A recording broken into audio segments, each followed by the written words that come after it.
అందరికీ నమస్కారం. మన ఆయుర్వేదం ప్రోగ్రామ్కి స్వాగతం. థైరాయిడ్ సమస్యతో చాలామంది బాధపడుతూ ఉంటారు. ముఖ్యంగా మహిళల్లో చాలా ఎక్కువగా థైరాయిడ్ సమస్యలు అనేవి వస్తూ ఉంటాయి. అండ్ అలాగే ఆడవాళ్ళతో పాటుగా మగవాళ్ళలో కూడా థైరాయిడ్ సమస్యలు వచ్చే అవకాశం ఉంది. విపరీతంగా లావైపోవడం, లేకపోతే విపరీతంగా సన్నగా అయిపోవడం, దానివల్ల చాలా సైడ్ ఎఫెక్ట్స్ రావడం, ఈ మెడికేషన్ తీసుకున్నప్పుడు కూడా సైడ్ ఎఫెక్ట్స్ వల్ల బాధపడుతున్నామని చాలామంది చెప్తున్నారు. మరి మన ఆయుర్వేద వైద్యంలో థైరాయిడ్ కోసం ఏదైనా చిట్కాలు ఉన్నాయా? చిన్న అంటే డైలీ మనం తినే ఆహార పదార్థాలనే మెడిసిన్గా మార్చుకోవచ్చా? ఈ విషయాలు తెలుసుకుందాం. మరి వంటింటి చిట్కాలు అనగానే మనకు గుర్తొచ్చేది ఎవరు? చిట్టిపొట్ల మధుసూదన్ శర్మ గారు. మధుసూదన్ శర్మ గారు ఈరోజు మనతో ఉన్నారు. వారిని అడిగి థైరాయిడ్ గురించిన అన్ని సందేహాలు తెలుసుకుందాం. నమస్కారం సార్. నమస్తే. సార్, థైరాయిడ్ గురించి చాలామందికి చాలా అపోహలు ఉన్నాయి. ఏంటంటే సెడెంటరీ లైఫ్ స్టైల్ వల్ల వస్తుందని, లేకపోతే ఇంతకుముందు అమ్మా నాన్నలకు కానీ జెనెటికల్ పరంగా వస్తుందని కానీ అంటూ ఉంటారు. అండ్ ఆహార పదార్థాల్లో కూడా చాలా సందేహాలు అయితే ఉన్నాయి. అసలు ఈ థైరాయిడ్ రావడానికి ముఖ్య కారణాలు ఏంటి? థైరాయిడ్ వచ్చేందుకు రకరకాల కారణాలు ఉన్నాయమ్మా. యాక్చువల్లీ ఇది ఒక జీవనశైలి వ్యాధిమా. సో ఆడవాళ్ళలో ఈ యొక్క సమస్య వస్తూ ఉంటుంది, మగవాళ్ళలో ఈ యొక్క సమస్య వస్తూ ఉంటుంది.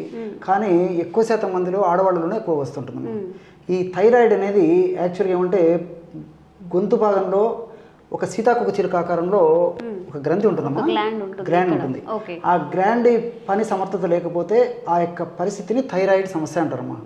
ఇది తక్కువగా పనిచేస్తే కొన్ని సమస్యలు వస్తాయి, ఎక్కువగా పనిచేస్తే కొన్ని సమస్యలు వస్తాయమ్మా. కాబట్టి ఆ గ్రంథి ఆ వయస్సుకు తగినట్లు, అంటే శరీర వయస్సు, శరీర బరువు, శరీర ప్రకృతిని తగినట్లు ఆ యొక్క స్రావాలు, హార్మోన్స్ కరెక్ట్గా ఉత్పత్తి చేస్తుంటే శరీరం కూడా తన పని తను చేసుకుంటూ ఉంటుందమ్మా. సో ఈ థైరాయిడ్ గ్రంథి యొక్క హార్మోన్స్ కానీ అవి ఉత్పత్తి చేసేటువంటి ఇతర పదార్థాలు కానీ హెచ్చుతగ్గులైనప్పుడు ఈ లక్షణాలన్నీ వస్తుంటాయమ్మా. ఈ థైరాయిడ్ గ్రంథి సరిగా పనిచేయకపోవడానికి మానసిక ఒత్తిడి కారణము, అదేవిధంగా మనం తీసుకునేటువంటి ఆహార పదార్థాలు కొంతవరకు కారణము, అట్లే విధంగా వాతావరణ కాలుష్యము కొంతవరకు కారణము, కొన్నిటికి స్పష్టమైనటువంటి కారణం కూడా ఉండదమ్మా. ఎందుకు ఈ విధంగా ఈ యొక్క థైరాయిడ్ గ్రంథి పనిచేయట్లేదు దానికి స్పష్టమైన కారణం కూడా తెలియట్లేదమ్మా. కొంతమందికి పోషకాహార లోపం, ముఖ్యంగా కొంతకాలం ప్రోటీన్స్ తక్కువ కావడం వల్ల కూడా, ప్రోటీన్ ఆహారం సరిగ్గా తీసుకోకపోవడం చేత కూడా ఈ సమస్య వస్తుంటుందమ్మా. సో ఈ యొక్క థైరాయిడ్ గ్రంథి ఇంతకుముందు చెప్పినట్లు ఎక్కువగా పనిచేసినా కొన్ని ఇబ్బందులు ఎదురవుతాయి, తక్కువగా పనిచేసినా కొన్ని ఇబ్బందులు అవుతాయి. థైరాయిడ్ గ్రంథి తక్కువగా పనిచేసినప్పుడు థైరాయిడ్ గ్రంథి నుంచి తక్కువ హార్మోన్స్ ఉత్పత్తి అవుతుంటాయమ్మా, థైరాయిడ్ హార్మోన్స్. దీన్ని హైపోథైరాయిడిజం అంటారమ్మా. హైపోథైరాయిడిజం. హైపో అంటే తక్కువ, థైరాయిడిజం అంటే థైరాయిడ్ నుంచి ఉత్పత్తి అయ్యేటువంటి పరిస్థితి అని చెప్పేసి. థైరాయిడ్ నుంచి ఉత్పత్తి అయ్యేటువంటి థైరాయిడ్ హార్మోన్ తక్కువ ప్రమాణంలో ఉత్పత్తి కావడం చేత ఉండేటువంటి పరిస్థితి ఏదైతే ఉందో దాన్ని హైపోథైరాయిడిజం అంటారమ్మా. రెండవది హైపర్ థైరాయిడిజం. హైపర్ అంటే ఎక్కువగా అనేటువంటి అర్థం. థైరాయిడ్ గ్రంథి అవసరాలకు మించి ఎక్కువగా పనిచేసినప్పుడు దాని నుంచి ఎక్కువ స్రావాలు, ఎక్కువ హార్మోన్స్ ఉత్పత్తి అవుతాయమ్మా. దాన్ని హైపర్ థైరాయిడిజం అంటారు అనమాట. హైపర్ అంటే ఎక్కువగా అనేటువంటి అర్థం. కాబట్టి ఇక్కడ ఆయుర్వేదంలో ఉన్నటువంటి విచిత్రం ఏంటంటే మా హైపోథైరాయిడ్ కానీ హైపర్ థైరాయిడ్ కానీ రెండింటికి ఒకటే మందు, రెండింటికి పరిస్థితిని చక్కదిద్దామా. అది ఆయుర్వేద వైద్యం యొక్క ప్రత్యేకత. ఇప్పుడు ఇంగ్లీష్ వైద్యంలో అయితే హైపోథైరాయిడ్కి సపరేట్ మెడిసిన్స్ ఉంటాయి, హైపర్ థైరాయిడ్కి సపరేట్ మెడిసిన్స్ ఉంటాయమ్మా. కానీ ఆయుర్వేద వైద్య విధానంలో మాత్రము ఏ రకమైన థైరాయిడ్ అయినప్పటికీ మనం తీసుకునేటువంటి ఆ యొక్క మెడిసిన్ థైరాయిడ్ గ్రంథి యొక్క పనితీరు ఎక్కువగా ఉంటే నార్మల్ చేసేస్తుంది, తక్కువగా ఉన్నా నార్మల్ చేసేస్తుంది. అది గొప్పతనం. కాబట్టి రెండవది ఏంటంటే సైడ్ ఎఫెక్ట్స్ ఉండవు, సైడ్ బెనిఫిట్స్ ఉంటాయి, క్షేమదాయకంగా పనిచేస్తుంది. భవిష్యత్తులో కూడా ఎక్కువ రోజులు వాడినప్పటికీ ఎలాంటి ప్రాబ్లమ్స్ ఉండవమ్మా. అలాంటి అనేక రకాలైనటువంటి ఔషధాలు ఉన్నాయమ్మా. వాటిల్లో మరి అద్భుతమైనటువంటి అనుభవపూర్వకమైనటువంటి అందరికీ తెలిసినటువంటి మన ఇంట్లో ఉండేటువంటి వంటింటి దినసంతోనే ఒక మంచి ఫార్ములా చెప్తానమ్మా. చాలా అద్భుతంగా పనిచేస్తుంది.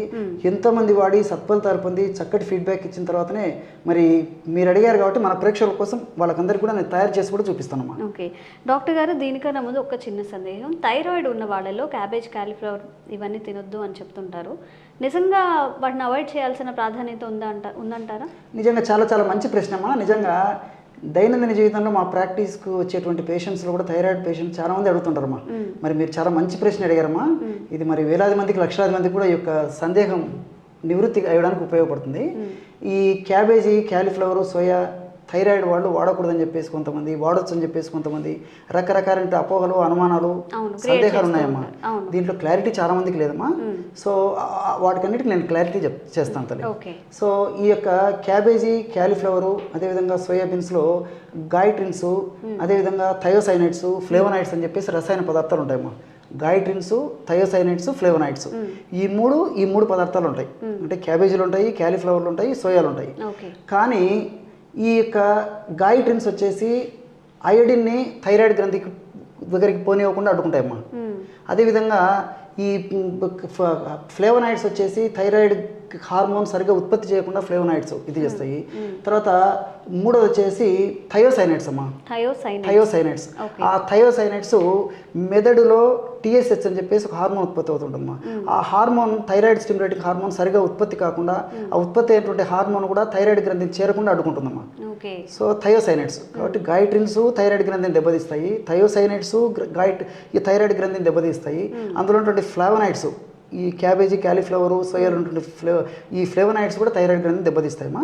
కానీ ఇక్కడ మనం ఆలోచన చేయాల్సింది ఏంటంటే ఉడికించినప్పుడు వేడి చేసినప్పుడు ఉడికించినప్పుడు ఇందులో ఉన్నటువంటి గాయిట్రిన్స్, ఫ్లేవనాయిడ్స్, థయోసైనైడ్స్ తగ్గిపోతాయమ్మా, నశించిపోతాయమ్మా.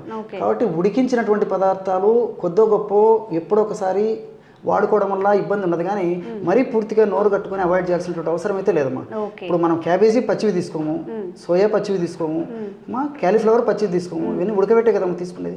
ఉడకబెట్టేసరికి ఈ యొక్క మూడు కూడా పోతాయమ్మా, గాయిట్రిన్స్ పోతాయి, థయోసైనైడ్స్ పోతాయి, ఫ్లేవనాయిడ్స్ పోతాయి. సో ఉడకబెట్టి తీసుకోవడం వల్ల ఇబ్బంది ఉండదమ్మా. చాలా మంచి ప్రశ్న అడిగారమ్మా. ఈ యొక్క వీడియో ద్వారా చాలా మందికి ఆ డౌట్ కూడా నేను తీరుతుందని అనుకుంటాను.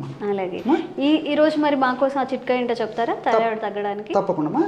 దీనికి కావాల్సిన పదార్థాలు 4 పదార్థాలమ్మా. అన్నీ మీకు తెలిసినటువంటివే. ఎలా కలుపుకోవాలో ఎలా తయారు చేయాలో చేసి కూడా చూపిస్తాను తల్లి. ధనియాలను వేయించి చేసినటువంటి చూర్ణము ఒక 20 గ్రాములు తీసుకోవాలమ్మా. ఔషధం తయారు చేసి చూపించేది కొద్దిగా మాత్రమే ఇందులో కలపడం జరుగుతుందమ్మా. ధనియాలను వేయించి చేసినటువంటి చూర్ణము 20 గ్రాములు. అదేవిధంగా పసుపు అమ్మా, పసుపు చూర్ణం, పసుపు కొమ్మలను దంచి తయారు చేసుకునేటువంటి చూర్ణము 20 గ్రాములమ్మా. అదేవిధంగా శొంఠి చూర్ణం అమ్మా. శొంఠి అంటే అల్లాన్ని ఎండబెట్టి తయారు చేసినటువంటి ఇది ఏదైతే ఉందో దాన్ని శొంఠి అంటారమ్మా. శొంఠి పొడి కూడా మనకు మార్కెట్లో దొరుకుతుందమ్మా. శొంఠి చూర్ణము ఒక 20 గ్రాములు తీసుకోవాలి. అదేవిధంగా మిరియాల చూర్ణం, ఇవి ఒక స్పూన్ వేసుకుంటే సరిపోతుందా? ఇది కూడా సేమ్ 20 గ్రామ్స్ తీసుకోవాలి. సో అన్ని సమానంగా తీసుకోవాలమ్మా. మిరియాల చూర్ణం కూడా 20 గ్రాములు తీసుకోవాలి. ఇప్పుడు మొత్తం 4 పదార్థాలమ్మా. ధనియాల చూర్ణము, అదేవిధంగా పసుపు చూర్ణము, శొంఠి చూర్ణము, మిరియాల చూర్ణం. క్వాంటిటీస్ కరెక్ట్గా గుర్తుపెట్టుకోండి. నిజంగా ఒక స్పూన్ మిరియాల పౌడర్ వేసారంటే ఇంకంతే, తాగారంటే సమ్మర్కి ఇంకా ఎక్కువ వేడి చేసే అవకాశం ఉంది, ఇంకా స్టమక్ కూడా అప్సెట్ అవుతుంది, కాబట్టి జాగ్రత్తగా వేసుకోండి. కాబట్టి మనం సమానంగా కలుపుకుంటున్నామా, కాబట్టి వాడేటప్పుడు చాలా తక్కువ ప్రమాణం వాడుకుంటాం కాబట్టి మనం ఇందులో మిరియాలు ఇదే పద్ధతిలో కలపడం వల్ల కూడా ఎలాంటి ఇబ్బంది ఉండదమ్మా. చూడండి అమ్మా, బ్రహ్మాండమైనటువంటి ఈ థైరాయిడ్ గ్రంథి పనితరాన్ని సమర్థవంతంగా చేసేటువంటి అద్భుతమైనటువంటి పౌడర్ రెడీ అయిపోయింది. ఓకే, కాంబినేషన్లో మంచిగా పనిచేస్తాయండి పసుపు, ధనియాలు, మిరియాలు, ఇంకా శొంఠి. సో అంటే విడివిడిగా తీసుకుంటే తీసుకోలేము కానివ్వండి. ఒక థైరాయిడ్కి నిజంగా చెప్పండి, ఎంతమంది థైరాయిడ్ వ్యాధి బారిన పడుతున్నారు. చాలామంది మెడికేషన్ యూజ్ చేసినందువల్ల మళ్ళీ దానివల్ల సైడ్ ఎఫెక్ట్స్ వచ్చాయని చాలామంది బాధపడే వాళ్ళు కూడా ఉన్నారు. కాబట్టి ఇవన్నీ మనం వంటింట్లో యూజ్ చేస్తాం. పసుపు యూజ్ చేస్తాం, ధనియాలు, శొంఠి, మిరియాలు డిఫరెంట్గా వంటింట్లో ఎక్కువగా యూజ్ చేస్తుంటాం. కాబట్టి వాటన్నిటిని ఇట్లా ప్రీమిక్స్ కనుక చేసుకుంటే మిరియాల విషయంలో క్వాంటిటీని తప్పకుండా ఫాలో అవ్వండి. ఎక్కువ వేసుకున్నా కానీ కొంచెం మంటగా, లేకపోతే కడుపులో యాసిడిటీ ఫామ్ అవ్వడం, మళ్ళీ ఎఫెక్ట్స్ అయ్యే అవకాశం ఉంటుంది. కాబట్టి మిరియాల విషయంలో కాస్త జాగ్రత్త తీసుకోండి. అలాగే ప్రీమిక్స్ చేసేసుకొని ఒక గ్లాస్ స్టోర్ చేసి ఎలా వాడుకోవాలో చెప్తాను, యూజ్ చేసుకోవచ్చు. ఈ విధంగా తయారు చేసి పెట్టుకోవాలమ్మా. ఈ విధంగా తయారు చేసి పెట్టుకున్న తర్వాత డైలీ డోసెస్ ఎలా తీసుకోవాలండి? రోజు 2 టైమ్స్ వాడుకోవాలమ్మా. వాటర్లో మిక్స్ చేసుకోవాలి. రోజు ఉదయం ఆహారానికి ఒక అరగంట ముందు, రాత్రి ఆహారానికి ఒక అరగంట ముందమ్మా ఈ 4 పదార్థాలు కలిపి తయారు చేసుకున్నటువంటి చూర్ణం. మీరు చాలా మంచి వీళ్ళను ఎడ్యుకేట్ చేశారమ్మా పబ్లిక్ని. ఎందుకంటే మిరియాలు ఘాటైనటువంటి పదార్థము, శొంఠి ఘాటైన, తెలియక అన్ని ఈక్వల్ క్వాంటిటీ వేసుకుంటే మళ్ళీ ఘాటుగా ఉండే అవకాశం. కాబట్టి కేవలం 1 గ్రామ్ తీసుకుంటే సరిపోతుందమ్మా. 3 గ్రామ్స్ 1 గ్రామ్ అమ్మా. 1 గ్రామ్ ఒక డోస్కి 1 to 1.5 గ్రామ్ వరకే వాడుకోవాలన్నమాట. సో ఒక 50 మిల్లీలీటర్ల నీళ్లు తీసుకొని 50 మిల్లీలీటర్ల నీళ్ళలో 1 to 1 గ్రామ్ పౌడర్ కంటే ఎక్కువ కూడా అవసరం ఉండదమ్మా. చూడండి అమ్మా, ఒక అర నిమిషంలోపే ఈ పదార్థం అంతా నీళ్ళలో కరిగిపోతుంది, చాలా అద్భుతంగా తయారైపోతుంది.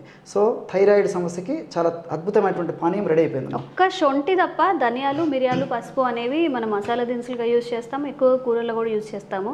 చూడండి, మనం తినే ఆహారమే మనకి దివ్య ఔషధాలుగా కూడా పనిచేస్తుంది. ఆహారమే మెడిసిన్ అని కూడా అంటారు. కాబట్టి జంక్ ఫుడ్, బయట దొరికే ఫుడ్, ఆయిల్స్ అవన్నీ అవాయిడ్ చేసుకొని కొంచెం ఇలా మన ఆరోగ్యం గురించి చిన్న చిన్న చిట్కాలు పాటిస్తే మన హెల్త్ని సెట్ చేసుకోవచ్చు. డాక్టర్ గారు, ఇందులో కొంచెం మిరియాలు కూడా యాడ్ చేసాం కాబట్టి డైరెక్ట్గా ఇలా తాగలేని వాళ్ళు కొంచెం హనీ కానీ బెల్లం కానీ యాడ్ చేసుకోవచ్చా ఈ వాటర్లో? చాలా మంచి ప్రశ్నమా. ఈ వాటర్లో యాడ్ చేసుకోవచ్చుమా, తేనె యాడ్ చేసుకోవచ్చు. అలా లేకపోతే మనం ఆల్రెడీ పౌడర్ తయారు చేసి పెట్టుకుంటాం కదమ్మా, ఇదే పౌడరు 1 గ్రామ్ పౌడర్ తీసుకొని తగినంత తేనెతో కలిపేసి డైరెక్ట్ కూడా తీసుకోవచ్చు. నీళ్ళతో కలపకుండా కూడా అలాగే తీసుకోవచ్చు, తేనెతో కలిపి తీసుకోవచ్చుమా. ఓకే, థ్యాంక్ యూ అండి. మా కోసం ఒక చక్కని చిట్కా అయితే ఈరోజు మాకు తెలియజేశారు, ముఖ్యంగా థైరాయిడ్ గురించి. Thank you so much. నమస్తే.